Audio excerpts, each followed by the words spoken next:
Kula nuwun sedulur, sugeng pepanggihan malih kalian kula Tubagus Purnama. Salam sejahtera buat kita semua. Rahayu, rahayu, rahayu ingkang sami pinanggih. Sedulur semua, kita akui bahwa kita ini adalah produk gagal dari hasil pemikiran-pemikiran orang tua kita yang bebal dan kolot. Jangan sampai pemikiran-pemikiran bebal dan kolot ini kita teruskan kepada generasi mendatang kita. Karena itu akan fatal akibatnya. Mengapa bisa terjadi demikian? Monggo kita simak videonya.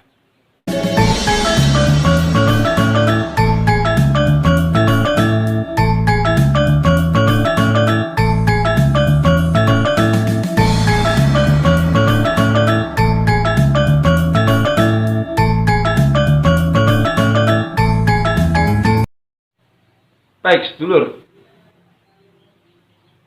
Pertama kali saya akan bercerita tentang saya dulu ketika lulus SMA.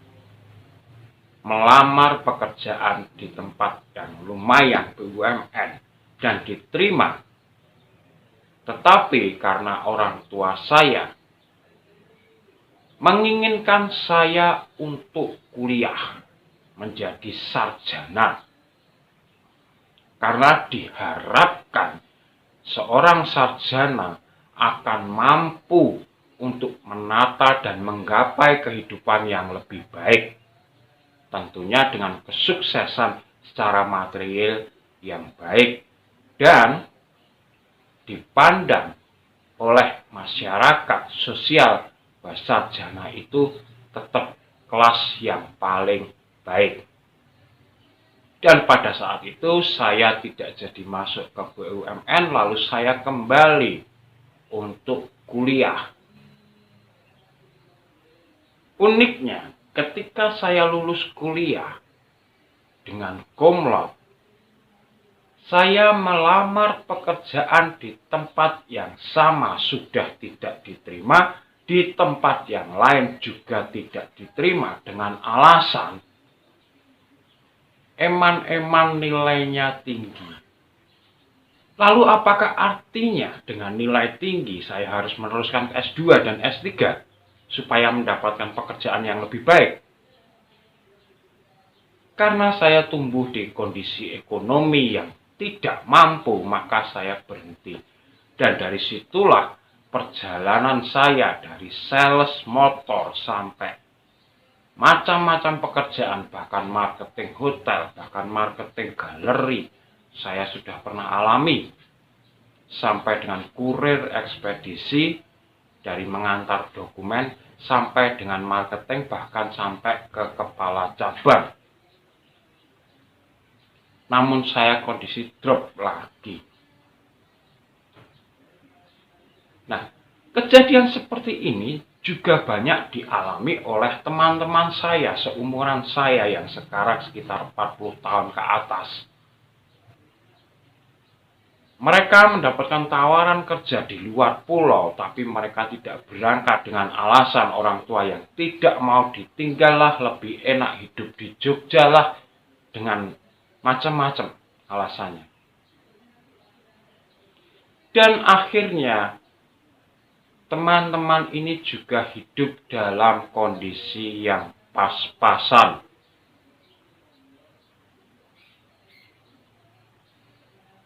Artinya, pas bayar sekolah ya pas untuk mencari hutangan. Nah, ini satu. Kemudian, contoh di kehidupan religi. Kita semua sebagai masyarakat tentunya sangat percaya kepada pemimpin-pemimpin umat kita. Sehingga apa yang dikatakan mereka, kita akan lakukan dengan tulus dan senang hati. Tapi apakah jaminan bahwa mereka ini benar? Dan apakah ada jaminan bahwa mereka ini bisa membebaskan kita untuk dalam berpikir kritis, terutama mengenai ajaran-ajaran religi. Seperti contohnya saya, ketika saya punya pemikiran tertentu tentang ayat-ayat Alkitab yang disampaikan oleh Yesus kepada muridnya, dan ketika hal ini saya sampaikan kepada romo atau pastor, maka selalu dianggap kamu sesat, kamu tidak benar. Saya ini loh yang sudah bersekolah teologi selama 12 tahun, tidak pernah mendefinisikan ayat tersebut seperti yang kamu pikirkan. Apakah hal ini pernah menimpa kepada panjenengan? Tentunya di semua agama juga pernah mengalaminya. Sebuah contoh, ada teman saya, seorang sekarang sudah dipanggil kiai, lulusan pondok pesantren yang cukup terkenal. Beliau ini hafal Al-Quran dengan cepat. Namun pada suatu ketika saya bertemu dengan beliau yang mungkin panjenengan semua juga pernah melihat, ada mobil Cherry atau Colt dengan sound system teriak-teriak minta sumbangan di pinggir jalan. Ketika di suatu tempat, maka turunlah beberapa orang santri lalu meminta sumbangan sepanjang jalan. Dia duduk sambil menyetir mobil pelan-pelan lalu mengucapkan ayat-ayat suci. Dan pada suatu ketika bertemu saya tegur, mengapa kamu melakukan ini? Ini namanya mengemis. Jawaban dia sungguh mencengangkan. Ini bukan mengemis. Ini adalah berkah dari guru kami. Daripada kita sekarang mengandalkan teknologi yang ada, mengandalkan sistem-sistem ekonomi yang ada, itu artinya kita mengikuti kolonialisme. Kita mengikuti penjajah. Dan itu sangat diharamkan oleh guru saya. Apalagi sekarang hanya mengandalkan HP. Yang nanti bertanya pada Google, bertanya pada YouTube, itu sangat anti bagi guru saya. Nah, menurut panjenengan bagaimana dengan hal ini? Dan ini terjadi puluhan tahun loh. Bukan hanya 1 tahun, 2 tahun. Jadi sudah beberapa generasi yang mereka ciptakan seperti ini.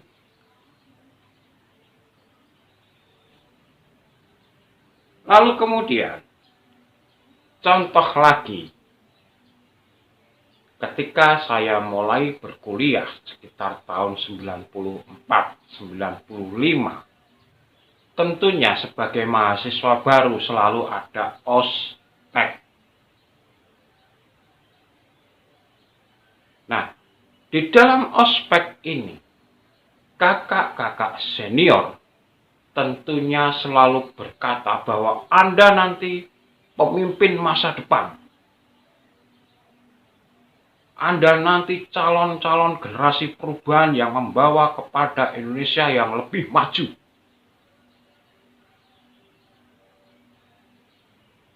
Anda nanti yang akan membawa perubahan keilmuan, sains, dan teknologi di Indonesia.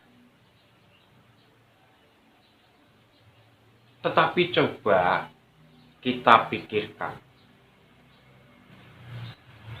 apakah selama sekarang hampir 30 tahun sistem ospek itu masih sama atau tidak?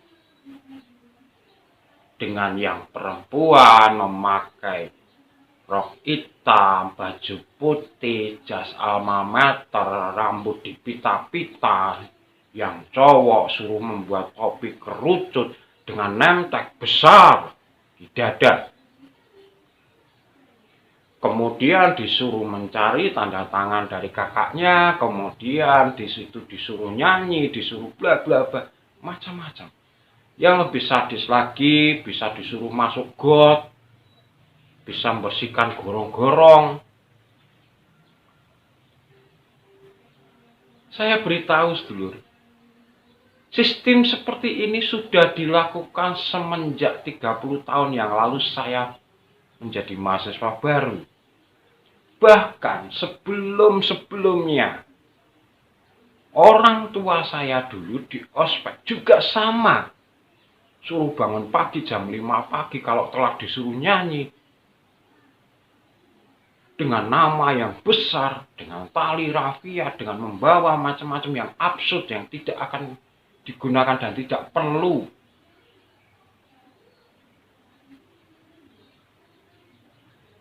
Dengan ini berarti, mahasiswa itu artinya stuck.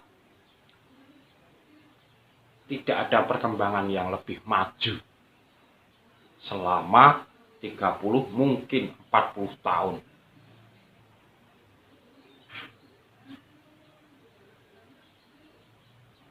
Karena walaupun kakak senior itu mengatakan bahwa Anda nanti generasi perubahan, Anda nanti yang akan memimpin, mereka juga menanamkan sistem-sistem terstruktur. Jika kamu nanti menjadi BEM, jika kamu nanti menjadi eksekutif mahasiswa, kamu nanti memperlakukan mahasiswa baru dengan seperti ini, seperti ini, seperti ini. Ini yang dilakukan oleh kakak-kakakmu.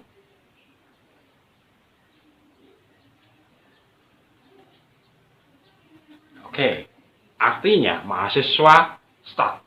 Tidak ada perubahan di sana.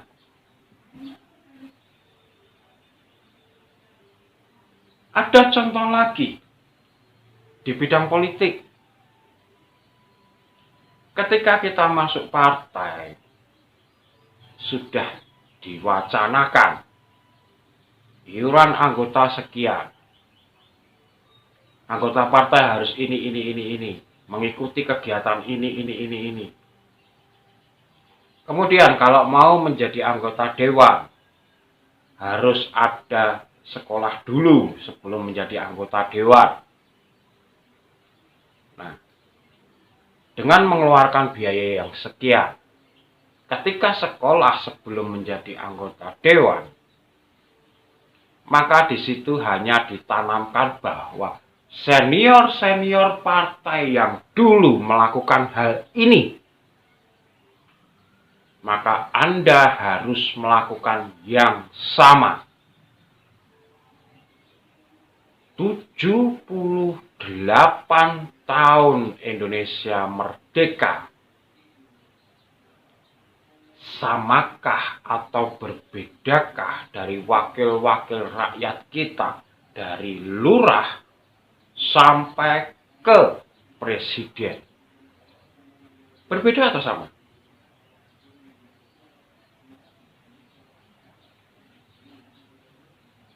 Nah, sedulur, dari sini kita ambil bahwa kita ini adalah generasi feodalisme. Feodalisme kita itu diwariskan tidak hanya berbentuk kerajaan sekarang, tetapi juga mental dan pemikiran. Pemikiran-pemikiran ini yang ditakuti oleh para kaum feodal sekarang. Maka dari itu, kalau ada generasi muda yang punya pemikiran lebih baik, maka akan dijegal dan ditutup. Bahkan ada yang dikasih hukuman karena melanggar aturan bla bla bla bla, undang-undang sekian, whatever.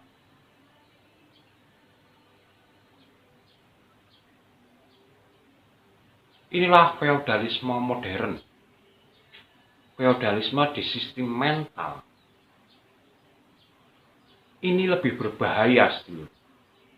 Karena mereka, para orang tua, para senior, para pejabat, para petinggi, itu paling takut dengan pemikiran-pemikiran generasi muda yang lebih baik atau lebih bebas liar untuk memikirkan kebaikan di masa depan. Mereka takut sistem ini akan terganggu, sistem lama ini terganggu. Dan kalau sistem ini terganggu, maka kebobrokan semua akan terbongkar. Nah, hal yang mereka takutkan adalah ide-ide dan gagasan serta pemikiran anak-anak muda sekarang. Karena di era teknologi yang lebih modern, maka mereka cenderung mengontrol dan membatasi itu. Mengapa kita sebagai orang tua tidak membebaskan anak-anak ini? Biarkanlah mereka berkembang sesuai dengan pemikirannya dan sesuai dengan zamannya. Jangan kita tutup-tutupi. Jangan kita cegah. Jangan kita menganggap bahwa kita ini paling pintar, kita ini paling bisa, dan kita ini paling mampu. Sehingga kita menghambat perkembangan anak-anak, menghambat ide dan gagasan dari anak-anak muda sekarang.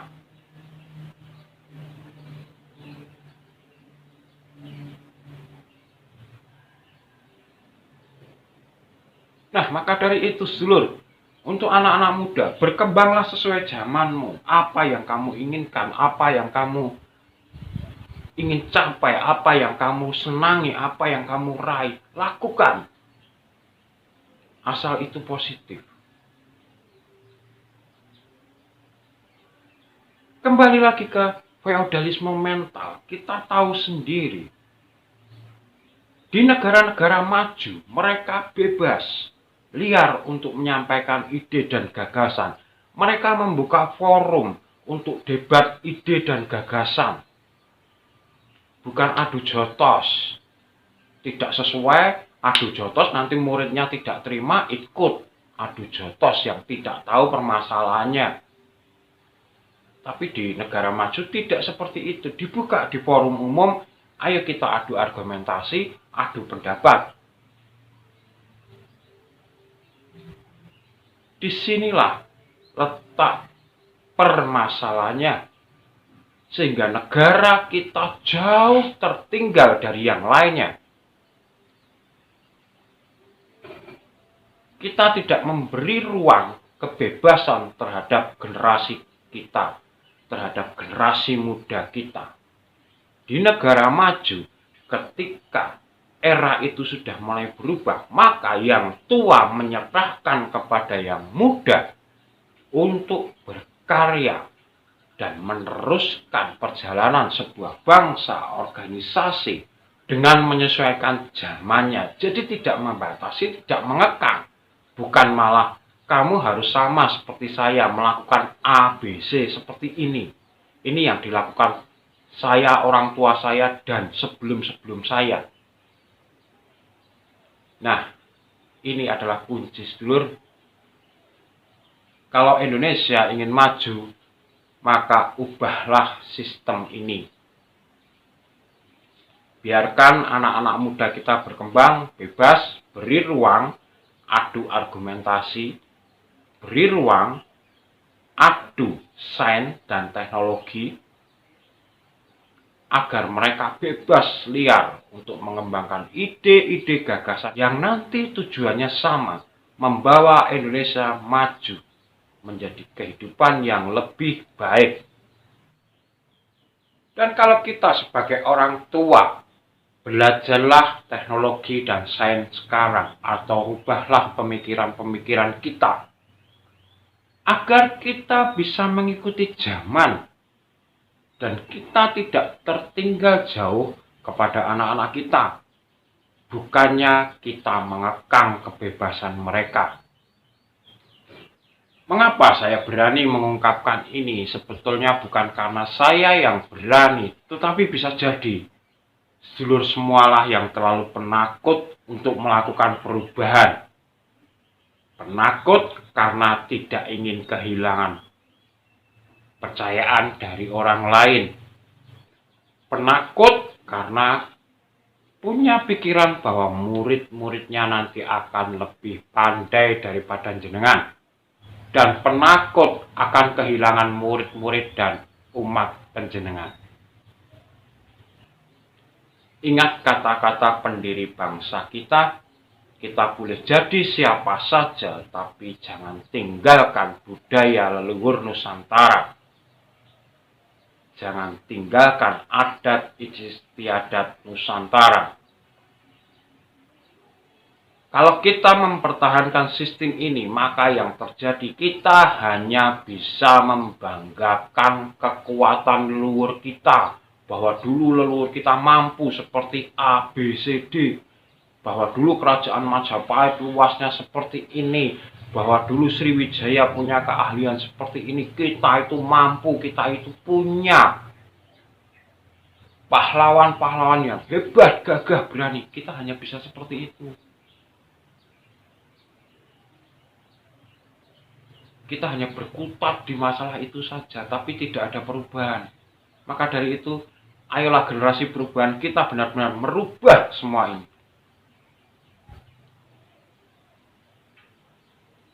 Demikian sedulur, semoga menjadi pemikiran. Kalau ada salah kata saya mohon maaf yang sebesar-besarnya. Dan akhir kata saya Tubagus Purnama dari Yogyakarta mengucapkan rahayu, rahayu, rahayu. Matur nuwun.